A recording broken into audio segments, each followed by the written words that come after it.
Hi guys, so I'm gonna try and upload daily. So this is second day in a row that I'm gonna be doing this. This time I'm just doing creepypastas, made up stories, scary stories. Alright,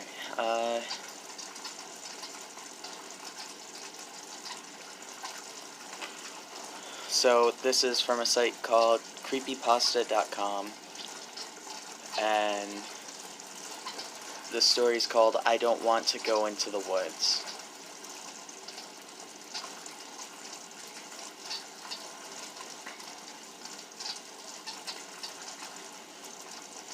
Okay, I'm gonna start now.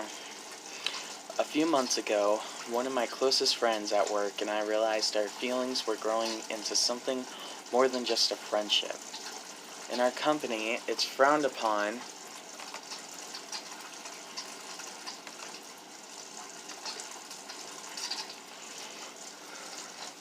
to date coworkers, technically not against the rules, but frowned upon. When we decided to take our relationship to the next level, we decided it was best for both of us to keep it private, at least for a while. He lived out in the country, over 40 minutes away from work and where I lived. It was perfect. He was so far out and in the middle of nowhere, we could stay out there and go into the little town nearby without worry of being caught by chatty coworkers. The only real problem was that we both worked night shifts. I almost always work at midnight, and he usually works at 4 a.m. That led us to a lot of commuting in the pitch black that can only be seen on country roads. I always enjoyed the drive. I am a lover of the dark, a true night owl to my core. I loved the drives both when we were together and when I drove in on my own. Some days I'd work a half shift and then drive out to his house on his days off, crawl into bed with him. Those were always my favorite drives. He lived with some family in a large home on an enormous parcel of land. It sprawled for acres upon a large hill with a pasture and further up thickly wooded forest. I always felt safe there. There were guns strategically placed around the house, and enough space between any other house that you could do just about whatever you wanted without anyone calling the cops or knocking on your front door to tell you to keep it down. I always loved that, the privacy of it all.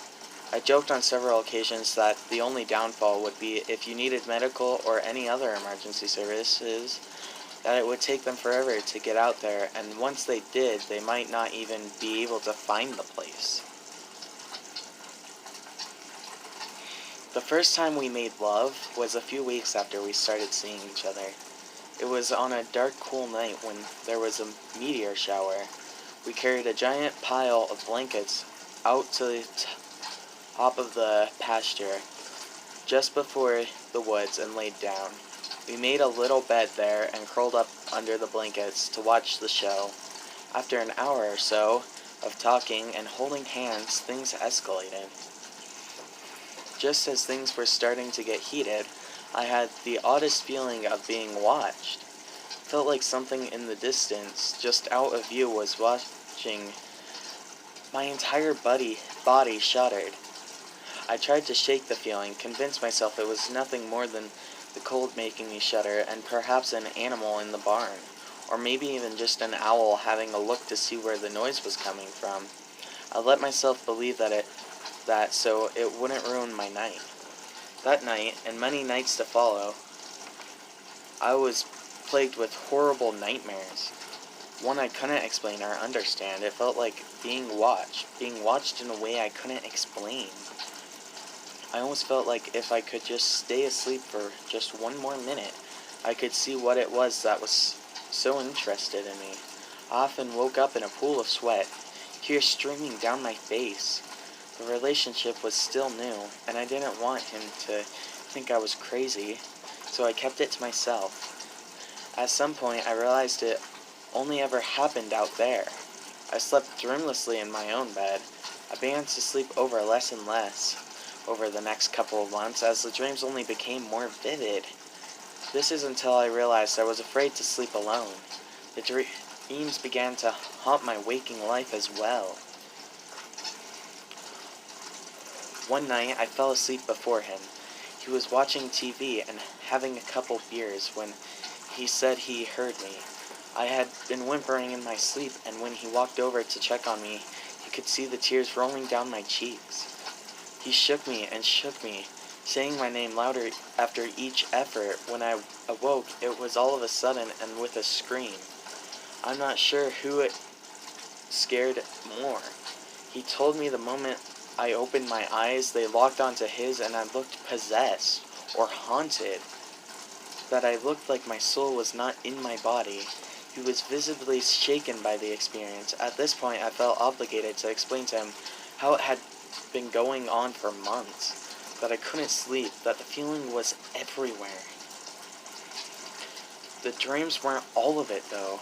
As I was driving, especially to his house, I began to feel watched, like something just out of the scope of my headlights was waiting for me, lurking just beyond the veil. One night, when the moon was full, I could have sworn I saw something out there amongst the trees. My life has been turned upside down. The lack of sleep had been affecting me in ways I didn't even realize it could. I have no appetite, and I've stopped caring about my appearance. I sometimes go days without changing from my boyfriend's oversized hoodie. My work has begun to slip. I'm afraid something bad is going to happen any day. I am a ghost of the person I once was, all because of a feeling. No more than a feeling. Something is there. My loving boyfriend has been incredible through all this. He might think I'm losing my mind, but he knows me long enough to know I wouldn't just make something like this up. He's been doing everything he can to help. His initial suggestion was to get blackout drunk. One that, with all the stress in my life, I was happy to try. Still the dreams. Only it was worse that night. I had even more trouble pulling myself out of the dream that night. It felt like whatever was watching me was able to get even closer. So close, in fact, I could smell it. The thick, musty smell of decay and death loomed heavy as I awoke. I was barely able to lean over the bed before puking violently all over the hardwood floor and my slippers. I have also tried sleeping pills, meditation, herbal supplements, and exercise. Nothing has worked. I'm afraid to sleep alone because if I can't wake myself up, someone has to be there to make sure it doesn't get me. He tried to convince me to go see a psychiatrist, but I refused. That's when he made the suggestion of trying to find a forum online for other people who couldn't sleep. Seek help from the same place any good millennial would, the internet. I looked and looked, browsing forum after forum, begging for advice from anyone who had the slightest idea about what I was experiencing. Most everyone I talked with seemed to think it was one of two things: sleep paralysis or a mental breakdown they attributed to early onset of a mental disorder. That is until very late one night, as I sat in my truck waiting for it to heat up. I scrolled through yet another forum and saw a picture. The worst picture I have ever seen in my entire life. The face was almost like a deer's skull, but sharper, angrier looking. It had a humanoid shape, except everything but it was longer. It must have been about 7 or 8 feet tall, but its limbs were all much too long, the arms stretching down long past the midpoint of the body, and the long, horrible hands stretching out beyond that. It was cloaked in black, so the torso, legs, and legs were only a shroud of black, making it impossible to tell what horrors were beneath the darkness. The worst part was the eyes, truly soulless eyes. There was no pigment, no iris, no pupil, only black-white orbs staring out from the skull.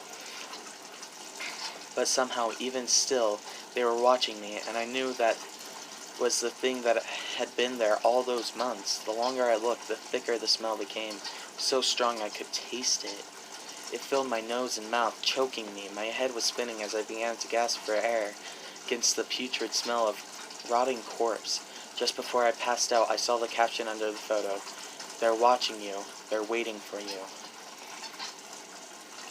After 20 minutes later, I was awoken by a loud thumping on my window. I had passed out and a coworker saw me sleeping in my trunk and was going to scare me. Turns out that they were the one who ended up being scared.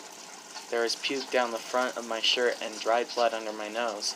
Evidently, I looked dead. I explained that it was just a migraine and swiftly drove off. On the way to my boyfriend's, my phone died, making the dark drive seem even lonelier and more frightening. Silence gives your brain too much space to think. There's no radio signal out that far, so I drove in silence. I was horrified at what I had seen, but under that was a layer of relief. I wasn't crazy. As I drove on, I also felt that I wasn't alone.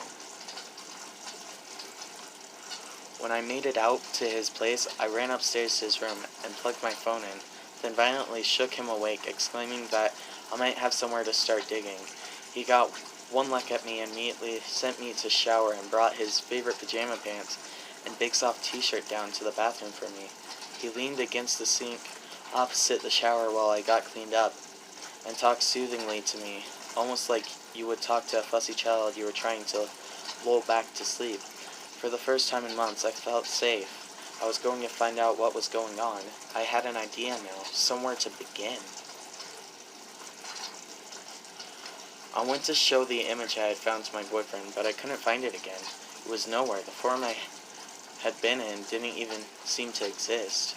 I was hysterical. I knew whatever I had seen.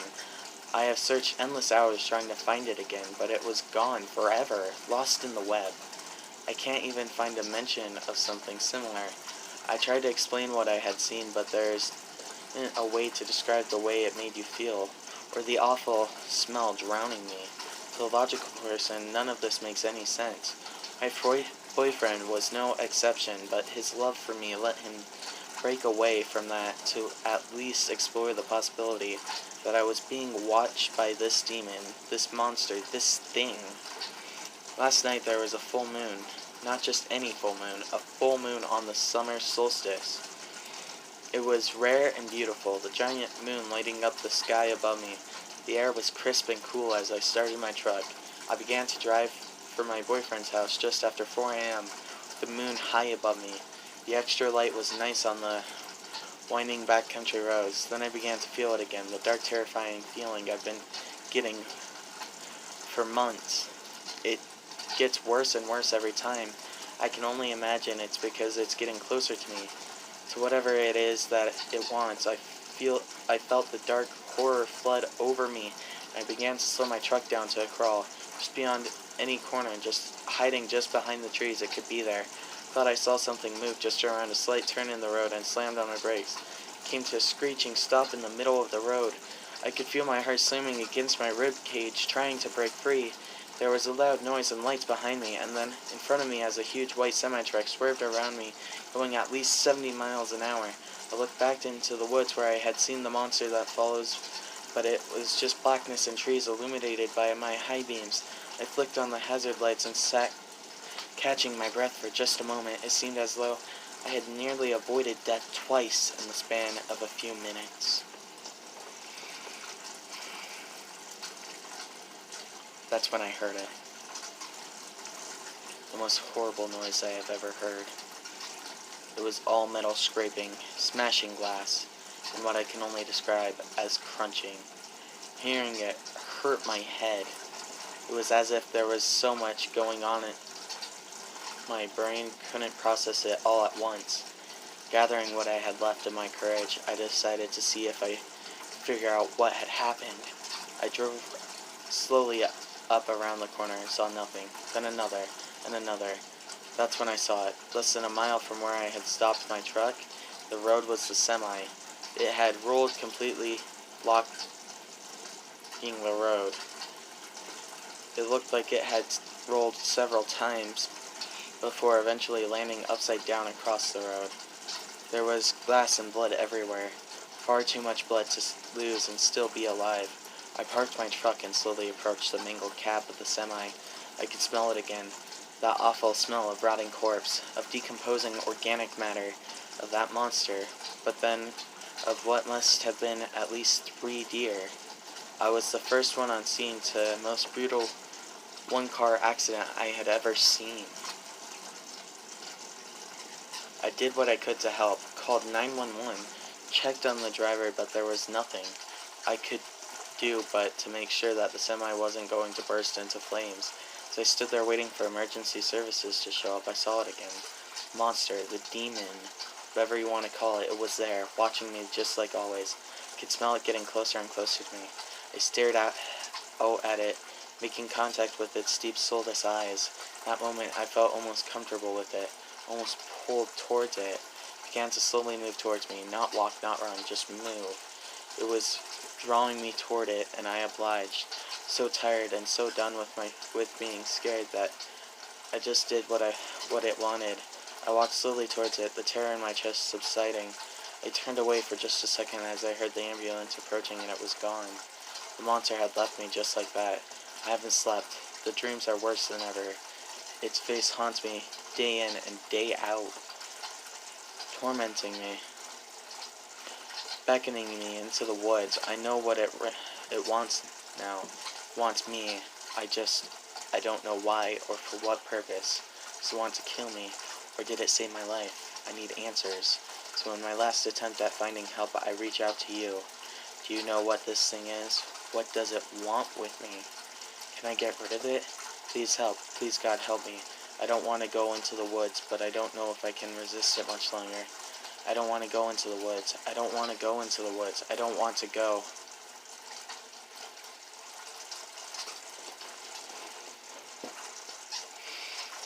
That's the end of it. If you like this video, please like and subscribe. That's all. Bye.